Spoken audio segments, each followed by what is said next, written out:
Kumpulan Hamas Palestin menyifatkan pendirian Amerika Syarikat mengenai tuntutan Mahkamah Afrika Selatan terhadap pengganas Israel di Mahkamah Keadilan Antarabangsa ICJ sebagai menghina undang-undang antarabangsa selain menjadi percubaan Amerika Syarikat untuk mengganggu proses itu.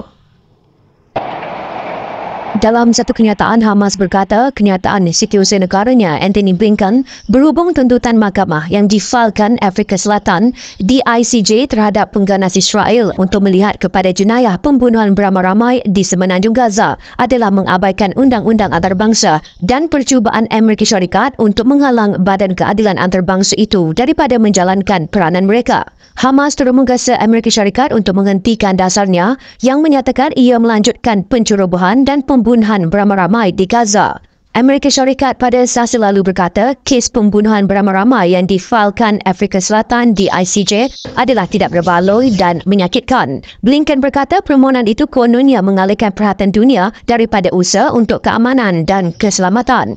Afrika Selatan memfailkan tuntutan mahkamah pada 29 Disember tahun lalu yang mendakwa pengganas Israel melanggar Konvensyen Pertubuhan Bangsa-Bangsa Bersatu PBB 1948 mengenai pencegahan dan hukuman jenayah pembunuhan beramai-ramai dengan tindakannya di Gaza sejak 7 Oktober tahun lalu dan meminta injunksi. Turki, Bolivia, Jordan dan Malaysia menjadi antara negara yang memberi isyarat sokongan terhadap langkah itu. Sementara itu, pengganas Israel hari ini didakwa di Mahkamah Keadilan Antarabangsa ICJ berikutan serangan pembunuhan beramai-ramai di Gaza, Palestin.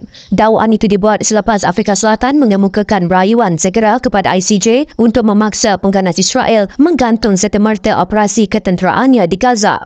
Pendakwa raya dari kedua-dua negara akan bersemuka dalam persidangan di The Hague, Belanda.